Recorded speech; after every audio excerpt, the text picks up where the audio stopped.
La Nesque est une petite rivière qui prend sa source à Orel, sur le flanc est du mont Ventoux.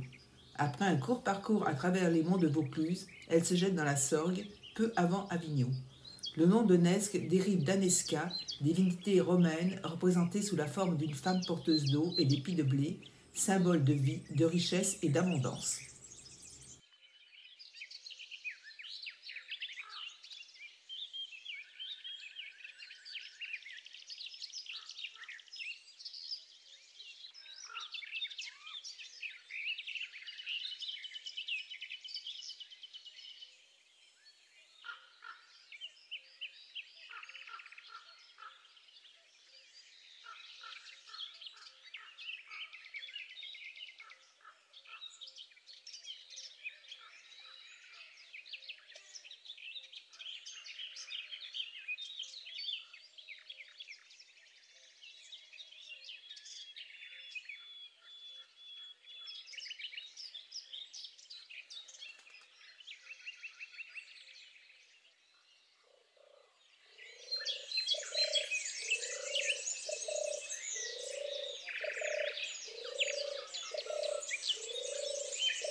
Parce que là, t'as vu, c'était deux couples de jeunes. Ouais. C'est vrai qu'on n'a pas souvent des jeunes qui rentrent. De nombreux abris sous roches sont visibles dans les falaises des gorges. Le sentier descendant vers la chapelle Saint-Michel, sur le versant sud, traverse un gigantesque abri de plus de 100 mètres de longueur. Ces abris sont dénommés en Provence des baumes ou baux. L'une d'entre elles est devenue célèbre après la découverte d'un campement de l'homme de Néandertal. Il s'agit de la bau de Laubeziers. Le site fut découvert au début du XXe siècle et fouillé en 1969. Un archéologue canadien reprit les fouilles entre 1981 et 2004. Les dépôts archéologiques s'étendent sur plus de 250 mètres carrés et sur une épaisseur de 13 mètres. Ils correspondent à une occupation datée du Moustérien, 200 000 à 30 000 ans. Plus de 80 000 produits de débitage et 3 580 nucléus et outils en pierre taillée ont été mis à jour parmi les nombreux déchets de boucherie. L'utilisation du feu dans l'abri a également été démontrée.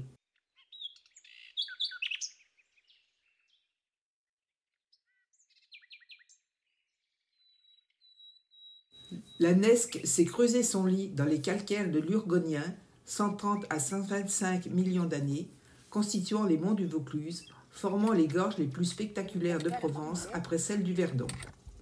Ces gorges débutent à Monnieux, à 625 mètres d'altitude, pour se finir 20 km plus loin à Métanie, à 270 mètres d'altitude. L'entrée des gorges est marquée par le lac du Bourget, créé en 1965 lors de la mise en place de la base lance-missile stratégique du plateau d'Albion. De sa source à l'entrée des gorges, les eaux de la Nesque entraînaient au XVIIIe siècle, au début du XXe siècle, pas moins de 28 moulins à grains. La région était autrefois le grenier à blé des pays du Ventoux.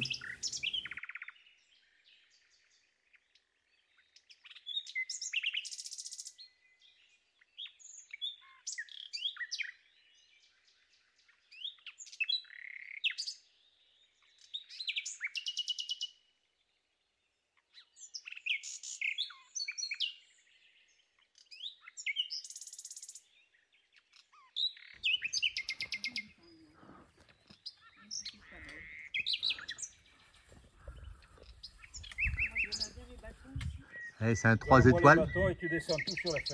Ouais. Ah, c'est un 3 étoiles ça. Ah oui, là même 5. 5 étoiles. 5. 5 étoiles. Tu veux les lances? Ah.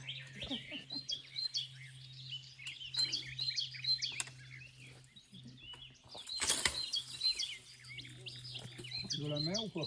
Là-bas, là-bas, là-bas, là-bas. Non, je peux pas là-bas. Tiens-toi aux branches. Là, voilà.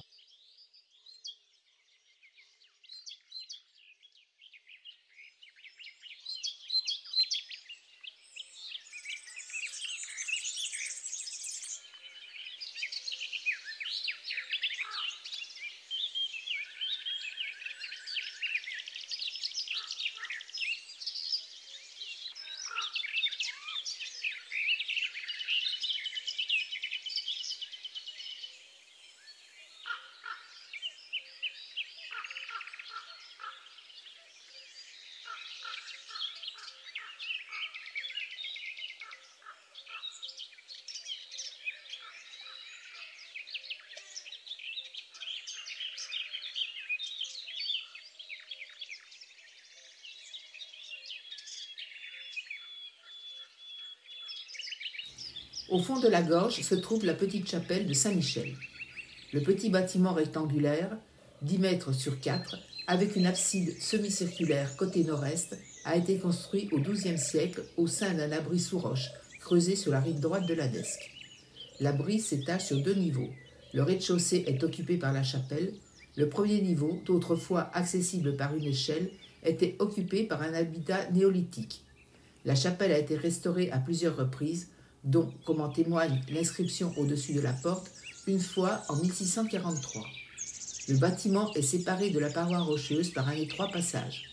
Au sud-ouest, une grande fenêtre à meneaux éclaire la chapelle. La porte d'entrée se trouve sur le côté sud. La chapelle a été le lieu d'un important pèlerinage le 8 mai et le 19 septembre, encore très vivant au XIXe siècle. La tradition persiste toujours un peu, comme en témoignent les nombreux papiers déposés par les visiteurs sur l'autel. Sur le côté de l'autel est disposé un ciphe gallo-romain et le crucifix fixé sur la façade de la chapelle est daté de 1888.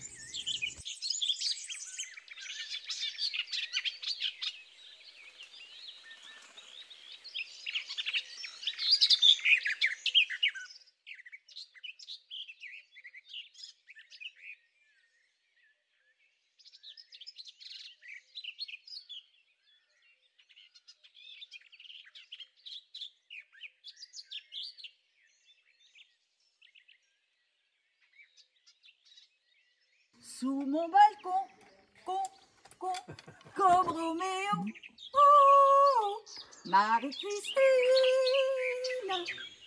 Ne fais Ne fais pas la la sourde oreille. à cette Montre-moi. petite amie.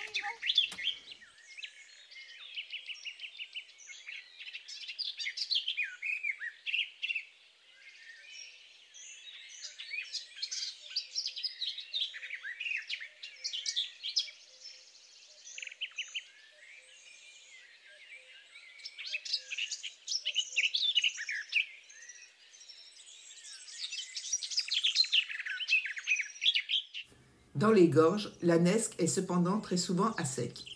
L'eau s'y perd dans les nombreuses fissures de la roche alimentant le système karstique de la fontaine de Vaucluse.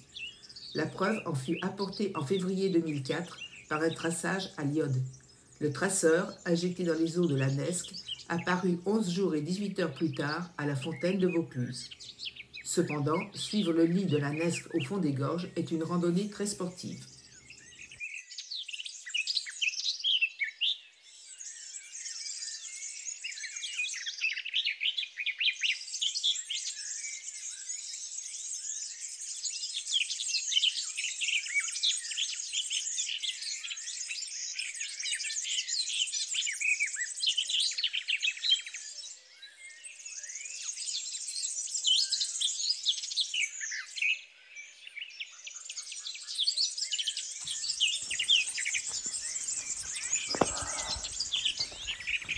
Ouais. Parce que là, ça fait du bouillon.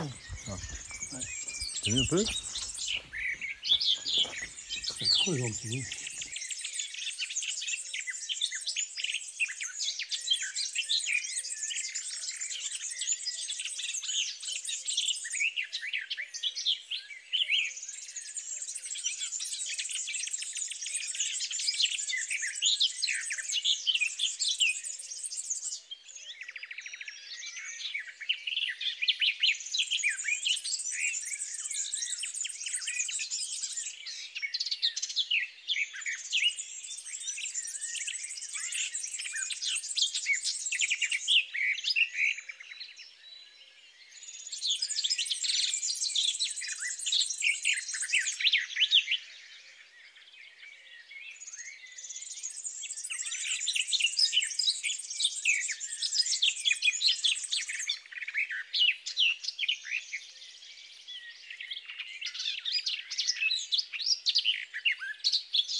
Durant le XIXe siècle, de nombreux projets furent étudiés pour franchir les gorges. Celle-là, oui. Il fut entre autres envisagé de construire une ligne de chemin de fer au fond. Ce ne fut qu'en 1911 qu'une route fut taillée dans le flanc qui surplombe les gorges et en suit le parcours sinueux permit le désenclavement du plateau de Sault. Elle permit de relier Sault à Carpentras en une journée ou une nuit. Aujourd'hui, cette route est la route touristique par excellence. Une autre route directe franchit maintenant le col de Notre-Dame-des-Abeilles, 995 mètres d'altitude, et permet un passage très rapide avec ses belvédères. Elle est très appréciée des cyclistes.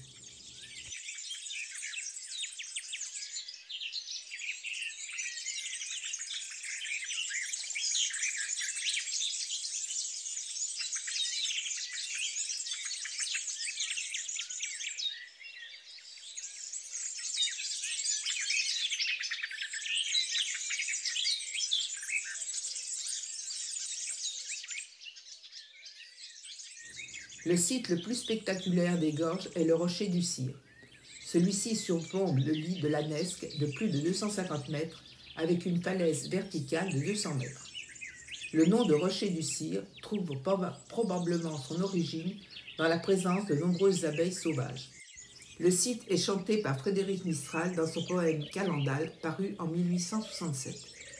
Le jeune héros Calendal, pour montrer sa bravoure et sa force à sa bien-aimée, la fée Estérelle, se porte dans la Nesque pour y dénicher les abeilles installées dans l'inaccessible rocher du Cire et y dérober à ses risques et périls le miel et la cire amoncelés. Calendal et son compagnon découvrent dans la paroi des dizaines d'essaims en activité qu'ils font étouffer à la faveur de la nuit pour piller miel et cire. Mais au petit jour, ils sont assaillis par des nuages d'abeilles. Ils arrivent cependant à regagner la crête pour respirer l'air des montagnes et des bruyères. Au retour de Calendal, Estérelle, furieuse, le traite de destructeur de la nature, mais elle finit par pardonner à Calendal. Va donc en paix, et à la longue, si tu retournes homme et gentilhomme, je te dirai s'il était doux le miel que tu m'as apporté.